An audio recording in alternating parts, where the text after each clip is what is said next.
James Mitchell never imagined his fishing trip would become a fight for survival. 40 miles from shore, his boat capsized during a violent storm. Stranded in the open ocean with nothing but a life vest, James faced the ultimate test when a tiger shark attacked him. In a desperate struggle, he fought the predator with his bare hands and won. What happened next would push him to the absolute limits of human endurance. Before we continue with this incredible survival story, take a moment to subscribe to the channel if you haven't already. Hit that like button and let us know in the comments where you're watching from. Your support helps us bring you more amazing true survival stories like this one. Now let's dive back into James's harrowing journey. The morning started like any other. James, an experienced fisherman from Florida, set out alone into the Gulf of Mexico at dawn. The weather forecast promised clear skies, but nature had other plans. By noon, dark clouds gathered on the horizon. Within an hour, 20-foot waves were crashing over his small vessel. James barely had time to grab his life vest before a massive wave flipped the boat, sending him tumbling into the churning water. As his boat sank beneath the waves, James watched his supplies, his radio, and his only connection to civilization disappear into the depths. He was completely alone, floating in an endless expanse of water with no land in sight. The storm raged for hours, tossing him like a toy. When the skies finally cleared that evening, James faced a terrifying reality.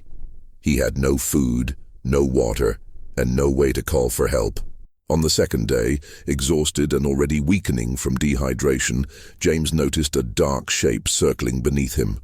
The tiger shark was at least 12 feet long, drawn by the vibrations of his movements in the water. When it attacked, James had only seconds to react. What he did next would not only save his life, but provide him with the sustenance he needed to survive the next 2 weeks at sea. The sun beat down mercilessly on James Mitchell's weathered face as he checked his fishing gear one last time. At 42 years old, he had spent more than half his life on the water, and this trip was supposed to be a simple overnight expedition. His small, 20-foot fishing boat, the Sea Wanderer, bobbed gently at the dock in Pensacola. James loaded his cooler with sandwiches and bottles of water, never suspecting these would be the last supplies he'd see for weeks. The ocean was calm as glass when he departed at 5:30 a.m. James navigated 40 miles offshore to his favorite fishing spot, a productive area where the continental shelf dropped away into deep water. By 10 a.m., he had caught 3 decent-sized grouper and was feeling satisfied with the morning's work. He decided to stay a few more hours, hoping to fill his cooler before heading back. The radio crackled occasionally with routine chatter from other vessels, and James felt completely at ease. Around 11:45 a.m., he noticed the change. The wind picked up suddenly, shifting from a gentle breeze to gusts that whipped spray off the wave tops. James checked his weather radio and frowned at the urgent bulletin crackling through. An unexpected storm system had intensified rapidly and was moving directly toward his location. He immediately started the engine and turned the bow toward shore, but he knew he was cutting it close. Within 30 minutes, the sky transformed from blue to an ominous gray-green. The waves grew from gentle swells to 6-foot monsters that lifted the small boat and dropped it into deep troughs. James gripped the wheel tightly, his knuckles white, as he fought to keep the bow pointed into the waves. Rain began to fall, light at first, then increasing to a blinding downpour that reduced visibility to almost zero. He could barely see past the front of his own boat. The storm intensified with shocking speed. 10-foot waves became 15-foot walls of water. James's boat climbed each wave, teetered at the crest, then plunged down the other side with stomach-churning drops. Water poured over the bow with each wave, and despite the automatic bilge pump running constantly, the boat was taking on water faster than it could be expelled. James knew he was in serious trouble. At 1:15 p.m., disaster struck. A rogue wave, larger than any before it, rose up like a mountain directly in front of the boat. James tried to turn into it, but the wave broke over the vessel before he could react. The force was overwhelming. The Sea Wanderer flipped completely over, catapulting James into the violent ocean. He went under, tumbling in the churning water, disoriented and terrified. His survival instinct kicked in, and he fought his way to the surface, gasping for air. When he broke through, his first thought was the life vest. In the chaos, he had grabbed it instinctively before being thrown from the boat, though he hadn't had time to put it on.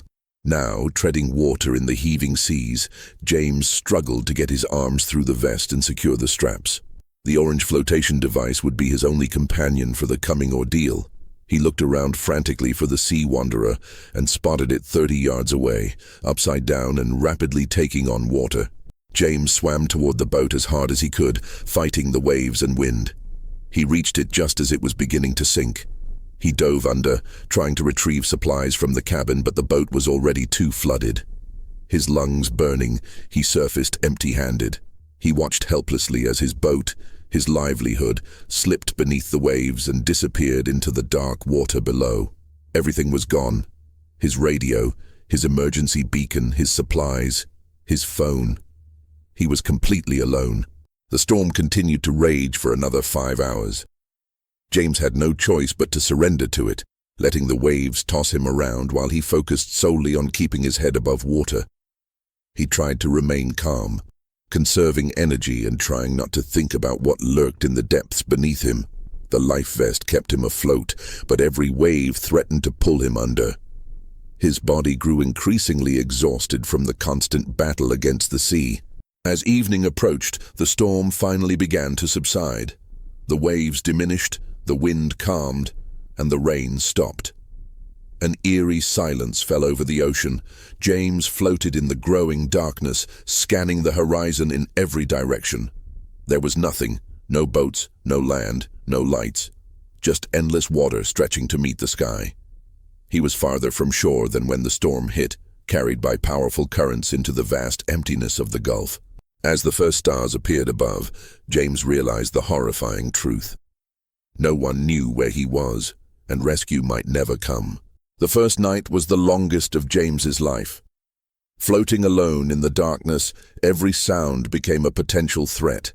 The slap of water against his life vest, the cry of a distant seabird, the splash of something breaking the surface nearby. Each noise sent his heart racing. He fought to stay awake, terrified of what might approach while he slept. The water temperature, comfortable during the day, dropped as night fell, and James began to shiver uncontrollably. Hypothermia was now added to his growing list of dangers. When dawn finally broke, James felt a surge of hope. Surely someone would be searching for him. His wife, Caroline, would have expected him home by evening.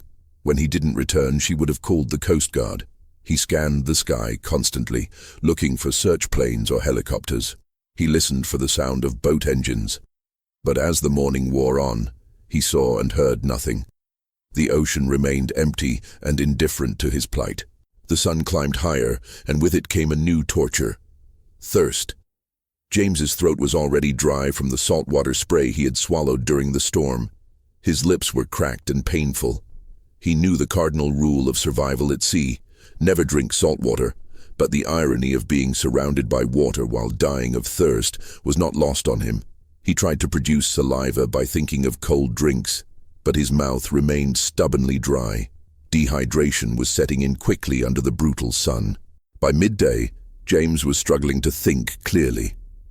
The combination of no sleep, no food, no fresh water, and relentless sun exposure was taking its toll. He found himself drifting in and out of consciousness, catching himself just before his head dipped below the water. He knew he needed to stay alert, but his body was demanding rest. He decided to try floating on his back, letting the life vest support him, while he closed his eyes for brief moments. Even these short respites felt dangerous. On the second day, James developed a routine to maintain his sanity. He would scan the horizon in all directions every few minutes, watching for any sign of rescue.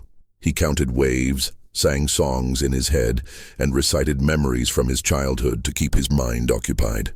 He thought about Caroline, about their daughter Emma, who was studying at college, about all the things he had taken for granted in his comfortable life on land.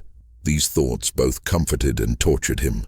The afternoon brought the first visitor, a seabird, a pelican, landed on the water about 20 yards away. James watched it with intense interest, noting how it dove beneath the surface to catch fish. Fish.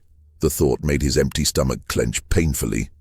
He wondered if he could catch one with his bare hands, but quickly dismissed the idea as impossible. Still, seeing the pelican feed reminded him that life thrived all around him in this watery desert. The bird eventually flew away, leaving James alone once more. As the second evening approached, James noticed changes in his body. His skin was badly sunburned, especially his face and the back of his neck. His lips were split and bleeding. His hands were wrinkled and pale from constant immersion. Most concerning, he was beginning to feel weak and lightheaded from lack of food and water. He knew he couldn't survive many more days like this. If rescue didn't come soon, he would need to find another way to stay alive. The second night brought a terrifying moment. James was dozing lightly when something large brushed against his leg beneath the water. He jerked awake, his heart hammering, and pulled his legs up as high as the life vest would allow. He stared into the dark water, seeing nothing but knowing something was there. The contact wasn't repeated, and after an hour of vigilant watching, James cautiously let his legs down again. Whatever it was had moved on, or was it still circling below, just out of sight? Sleep was impossible after that. James spent the night in a state of heightened anxiety, his imagination conjuring every possible horror that might lurk beneath him. He thought about sharks, about the documentaries he had watched showing great whites attacking seals from below. He was just as vulnerable, just as helpless. Every shadow in the water, every movement he couldn't explain, fed his growing paranoia. When the third dawn finally arrived, James was exhausted, sunburned, dehydrated, and beginning to lose hope. The morning of the third day brought despair. The Coast Guard would have called off the active search by now, James knew. They would assume he had drowned in the storm. Caroline would be planning his funeral. His body would never be recovered, lost forever in the vast ocean. These dark thoughts consumed him as he floated under another cloudless sky. Then, around 10 a.m., something happened that would change everything. James saw a fin cutting through the water, heading directly toward him. The shark had arrived. The fin was unmistakable, dark gray, cutting through the water with deadly purpose. James's blood turned to ice as he watched the shark circle him at a distance of about 50 feet. It was massive, easily 12 feet long, with the distinctive stripes that identified it as a tiger shark. James knew enough about marine life to understand he was facing one of the ocean's most dangerous predators. Tiger sharks were aggressive, unpredictable, and known to attack humans. He was completely defenseless. The shark circled him 3 times, each pass bringing it slightly closer. James tried to remain still, remembering advice he had once heard about not making sudden movements that might trigger an attack. But his heart was racing so fast, he was sure the shark could sense it through the water. On the 4th circle, the shark dove beneath him, disappearing from sight. James spun in the water, trying to keep track of it, his breath coming in short, panicked gasps. The waiting was unbearable. It came from below, just as James had feared. The shark rushed up from the depths with terrifying speed, its jaws open, targeting his legs. At the last second, James saw the movement through the water and jerked his legs upward. The shark's teeth closed on empty water instead of his calf, and the creature's momentum carried it past him. James felt the rough skin of the shark brush against his side as it passed, a sensation that sent terror coursing through every nerve in his body. The shark turned and came at him again almost immediately. This time, James was ready. As the predator rushed in, James thrust his fist forward with all his remaining strength, punching the shark directly on its sensitive snout. The impact sent pain shooting up his arm, but the shark veered away, startled by the unexpected resistance. James knew this was only a temporary reprieve. The shark would attack again, and next time he might not be so lucky. The third attack was more cautious. The shark approached from the side, its cold eye fixed on James. This time, when it lunged, James grabbed onto its dorsal fin with both hands. The shark thrashed violently, trying to shake him off, and James held on desperately, using every ounce of strength he possessed. He knew that if he let go, the shark would turn and attack immediately. His survival instinct had taken over completely. He was operating on pure adrenaline and the primal drive to live. As the shark twisted and turned, trying to dislodge its unwanted passenger, James saw his opportunity. With one hand gripping the dorsal fin, he used the other to gouge at the shark's eye. The creature's eye was its most vulnerable point, and James drove his thumb into it with desperate force.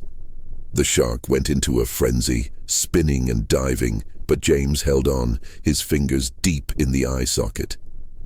Finally, after what felt like an eternity, the shark managed to throw him off and dove away into the depths, trailing blood.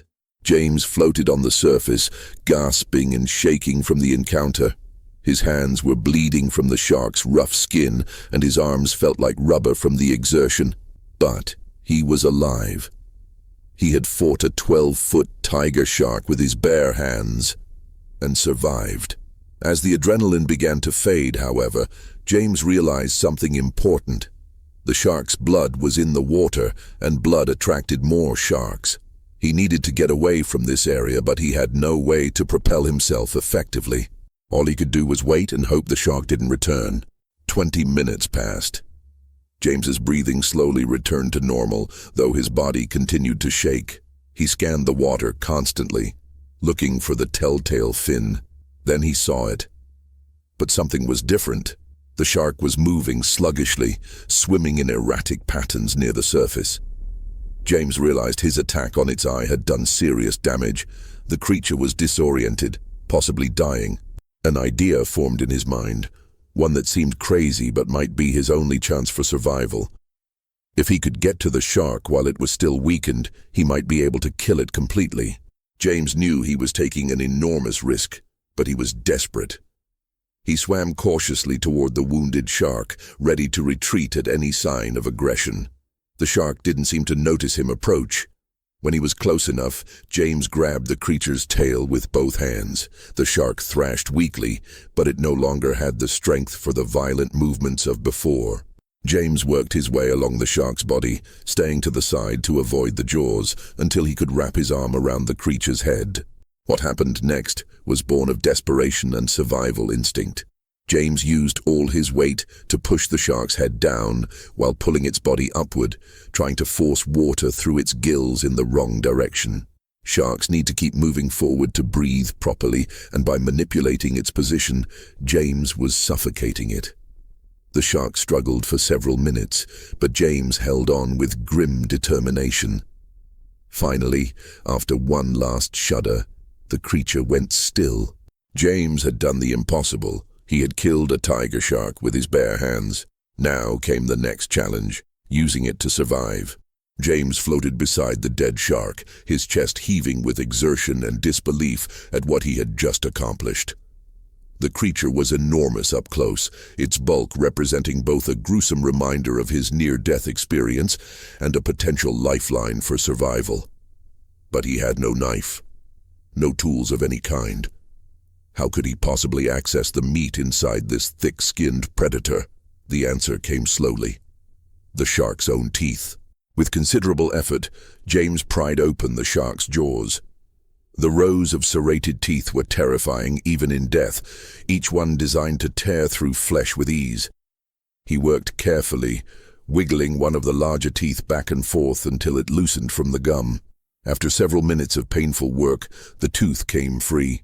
A triangular blade about 2 inches long with razor-sharp edges. It wasn't much, but it was something. He had a tool now, crude but effective. Using the tooth, James began the arduous process of cutting into the shark's tough skin. The hide was incredibly thick, almost like armor, and progress was painfully slow. His hands, already damaged from grabbing the shark's rough skin during the fight, began bleeding more freely as he worked. Salt water burned in the wounds, but James ignored the pain. After more than an hour of sawing and cutting, he finally managed to open a section of the shark's belly, exposing the red flesh beneath. The smell was overwhelming, a mixture of fish, blood, and the ocean. James's empty stomach cramped at the scent, torn between revulsion and desperate hunger. He cut away a small piece of the raw meat, holding it in his shaking hand. Every instinct told him not to eat it. Raw shark meat, no preparation, no way to know if it was safe. But James knew he had no choice. Without food, he would be dead within a week. He closed his eyes and took a bite. The texture was tough and chewy, the taste strong and fishy. James gagged at first, his body rejecting the raw meat, but he forced himself to chew and swallow, then another bite, and another. After eating several pieces, his stomach cramped violently, and he vomited it all back up. He waited, tried again with smaller bites, chewing longer. This time his stomach accepted it. James had just eaten his first meal in 3 days, and though it was far from pleasant, it might be what kept him alive. The shark's body served another crucial purpose: flotation. The dead creature was naturally buoyant, and James realized he could drape himself partially across it, taking some of the strain off his life vest and giving his exhausted body a more stable platform. He arranged himself carefully, keeping away from the gaping jaws and damaged eye socket. For the first time since the storm, James was able to rest his body somewhat comfortably. The improvement in his situation was marginal, but after days of desperate floating, even marginal was a blessing. As the 4th day wore on, James worked at cutting more meat from the shark. He ate small amounts every few hours, letting his stomach adjust to the unusual diet. The protein gave him strength he had been rapidly losing. He also discovered that by squeezing the flesh, he could extract a small amount of liquid. It wasn't fresh water, but it was less salty than seawater, and every drop helped combat his worsening dehydration. James was learning to use every part of this creature that had nearly killed him. The sun continued its relentless assault on James's exposed skin. His face was now severely burned, his lips cracked and bleeding constantly. He tried using pieces of shark skin to create a makeshift hat, draping it over his head for shade, but the weight kept pulling it off. Still, any relief from the sun was welcome.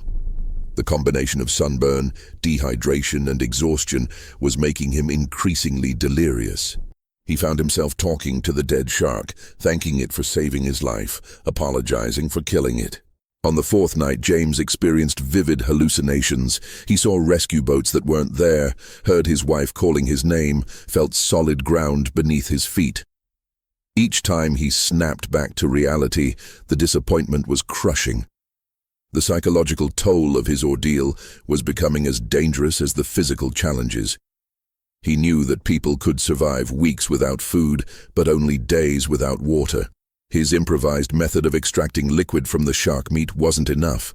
He needed rain, but the sky remained stubbornly clear. By the end of the 4th day, James had consumed about a quarter of the shark's accessible meat. He tried to ration it, knowing it had to last as long as possible. The body was starting to decay in the warm water, attracting small fish that nibbled at the edges. James watched them with interest. More food, if he could catch them. He tried several times, his reflexes still too slow. But one small fish made the mistake of swimming too close to his hand, and James caught it with a desperate lunge. It wasn't much, just a few bites, but it was a small victory. He was learning to survive in this hostile environment, adapting in ways he never thought possible. Days 5 through 7 blurred together in James's memory. The sun rose and set, marking time's passage, but each day felt like an eternity of suffering. His body was breaking down in visible ways. His sunburned skin was peeling off in sheets, revealing raw, painful flesh beneath. His lips were so cracked they bled constantly, the salt water stinging unbearably. His hands, damaged from fighting the shark, showed signs of infection, red, swollen and throbbing with pain.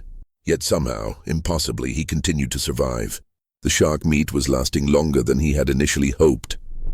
James had become more efficient at rationing, eating only small amounts to sustain himself. He discovered that by draping pieces of meat over the dead shark's body during the day, the sun would partially dry them, making them slightly easier to digest. It wasn't curing or cooking, but it was something. The meat's taste never improved, remaining strong and unpleasant, but James had long since stopped caring about taste. Food was fuel, nothing more. On the 6th day, James finally got the rain he had been praying for. Dark clouds gathered in the afternoon, and by evening a light drizzle began to fall. James tilted his head back, mouth open wide, catching every precious drop. It wasn't much. The rain was light and brief. But those few minutes of fresh water were like a miracle. He felt his cracked lips soften slightly, felt moisture return to his parched throat. When the rain stopped after just 10 minutes, James wanted to cry in frustration, but he had no tears left to shed. The isolation was perhaps the hardest part to endure. James had always been a social person, comfortable around others, happiest when sharing stories with friends at the marina. Now he existed in a void of silence, broken only by the splash of waves and the occasional cry of a passing bird. He talked to himself constantly, reciting entire conversations from memory, singing every song he could remember, telling jokes to an audience of one. It was the only way to prevent his mind from completely breaking down under the crushing weight of loneliness. On the 8th day, James saw a ship. It was far away, just a speck on the horizon, but it was unmistakably a vessel of some kind. James screamed and waved his arms frantically, trying to make himself visible despite knowing the effort was futile. He was a tiny dot in the vast ocean, and the ship was miles away. He watched it for hours as it slowly crossed the horizon and disappeared on the other side. The encounter left him devastated, coming so close to potential rescue, yet remaining invisible and forgotten. Days 9 and 10 brought new challenges. The shark's body was now seriously decomposed, and James knew he would soon lose his makeshift raft and food supply. He worked to cut away as much of the remaining edible meat as possible, storing it in the pockets of his shorts and inside his shirt. The smell was nauseating, even to someone as desperate as James. But he forced himself to continue.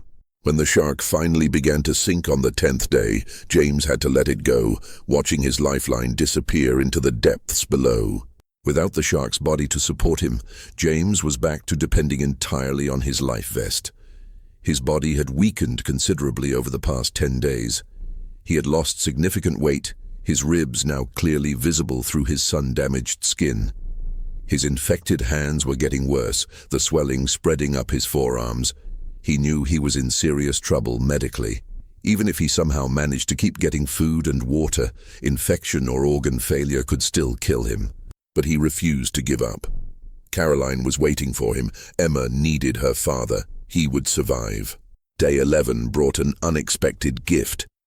A small school of flying fish erupted from the water near James, fleeing from some unseen predator below. One of them, disoriented, landed directly in James's lap. He grabbed it before it could flip back into the ocean, marveling at his luck. The fish was small, maybe 6 inches long, but it was fresh food, untainted by decay. James bit into it immediately. The sushi-like texture and cleaner taste almost pleasant compared to the rotten shark meat he had been eating. It was a reminder that luck, sometimes, still existed. The psychological effects of his ordeal were becoming more pronounced.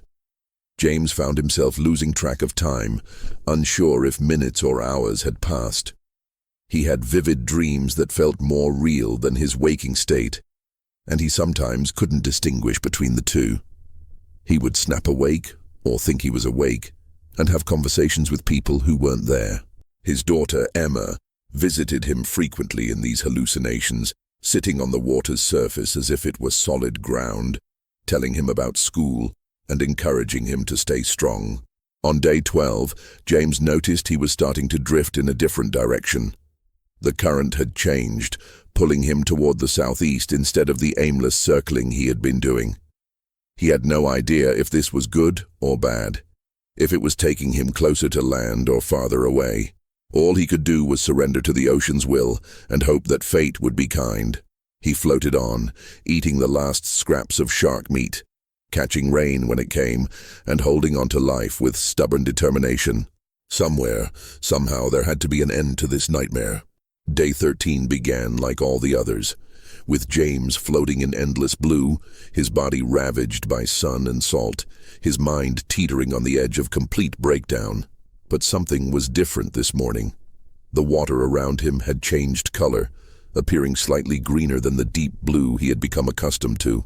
He didn't know enough about ocean currents to understand what this meant, but some primal instinct told him it was significant. Green water sometimes meant shallower depths, which could mean land wasn't impossibly far away. For the first time in nearly 2 weeks, James felt a flicker of genuine hope rather than desperate delusion. The current was definitely stronger now, pulling him with more purpose than the aimless drifting of previous days. James tried to swim in the direction of the flow, though his weakened arms could barely manage more than feeble strokes. Every movement sent pain shooting through his infected hands and sunburned shoulders. His body was running on empty, sustained only by the last traces of shark meat in his system and sheer willpower. He knew he couldn't last much longer. If rescue didn't come soon, he would simply slip beneath the waves one final time, too exhausted to fight anymore. Around midday, James heard something that made his heart stop, the distant sound of an engine. At first, he thought it was another hallucination, like the phantom rescue boats he had seen on previous days. But the sound grew louder, more distinct, undeniably real. James forced his eyes to focus, scanning the horizon desperately. There, a small fishing boat, maybe a mile away, moving parallel to his position. James screamed with what little voice he had left, waving his arms frantically despite the excruciating pain. The boat was too far away. They would never see him. But he kept waving, kept screaming, pouring every ounce of remaining energy into making himself visible. The boat continued on its course, not changing direction, not slowing down. James watched in growing despair as it began to move away, convinced he had missed his only chance at rescue. Tears, the first he had been able to produce in days, streamed down his ruined face. Then, impossibly, the boat turned. It was coming back, heading directly toward him now. Someone had seen him. James couldn't believe it. After 14 days of hell, after fighting a shark, after eating rotten meat and drinking rainwater, after losing all hope a dozen times, someone had finally seen him. He kept waving until his arms gave out completely. The fishing boat pulled up beside him 10 minutes later. 2 men leaned over the side, their faces showing shock and disbelief at what they were seeing. James must have looked like a corpse, his skin burned black and peeling, his body emaciated, his hands grotesquely swollen with infection. One of the fishermen, a weathered man named Carlos, jumped into the water and swam to James, wrapping an arm around him to keep him afloat. "It's okay, amigo," Carlos said in accented English. "You're safe now. We've got you." James tried to respond but couldn't form words. He just nodded weakly as they hauled him aboard the vessel named Maria Elena. Once on deck, James collapsed completely. The 2 fishermen, Carlos and his brother Miguel, covered him with blankets and gave him small sips of fresh water, warning him not to drink too fast.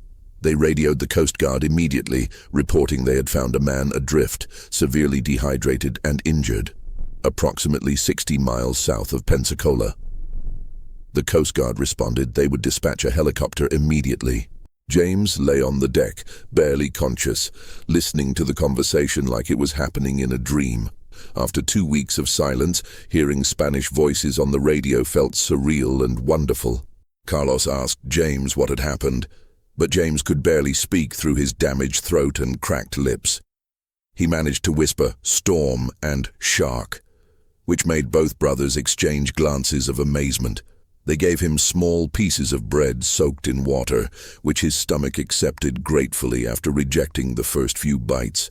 Miguel examined James's infected hands with concern, applying antibiotic ointment from the boat's first aid kit. "Hospital will fix you up," Miguel assured him. "You're one tough son of a bitch, surviving out here this long." James wanted to laugh but could only manage a weak smile. The Coast Guard helicopter arrived within 40 minutes, its rotors thundering overhead like the most beautiful sound James had ever heard. A rescue swimmer descended on a cable and was lowered onto the fishing boat's deck. He immediately began assessing James's condition, checking vital signs and starting an IV line to combat the severe dehydration. "You're James Mitchell, aren't you?" the swimmer asked. "Your wife never stopped believing you were alive. She's been on the news every day, begging people to keep searching." At the mention of Caroline, James finally broke down completely, sobbing with relief and overwhelming emotion. They lifted James on a stretcher and winched him up into the helicopter. As he rose into the air, suspended between ocean and sky, James looked down at the endless expanse of blue that had been his prison for 14 days. The Maria Elena looked tiny below, Carlos and Miguel waving as the helicopter gained altitude. James tried to wave back, but his arms wouldn't respond. These men had saved his life, and he knew he would never be able to thank them enough. The helicopter turned north toward land, and James caught his first glimpse of the Florida coastline in the distance. A thin green line that represented home, safety, and everything he had fought so desperately to reach. The helicopter landed at Sacred Heart Hospital in Pensacola 45 minutes later. Medical teams rushed to meet them, transferring James from the helicopter to a gurney and wheeling him into the emergency room. Through the blur of activity and bright lights, James saw a familiar figure running alongside the gurney. Caroline, her face streaked with tears, reaching for his hand. "I knew you'd come back to me," she sobbed. "I knew it." James squeezed her hand with what little strength remained in his infected fingers, managing to whisper the words he had been saving for this moment. "I promised I'd always come home." As the doctors surrounded him and began their work, James finally allowed himself to let go, surrendering to unconsciousness, knowing he was safe, he was home, and his nightmare at sea was finally over.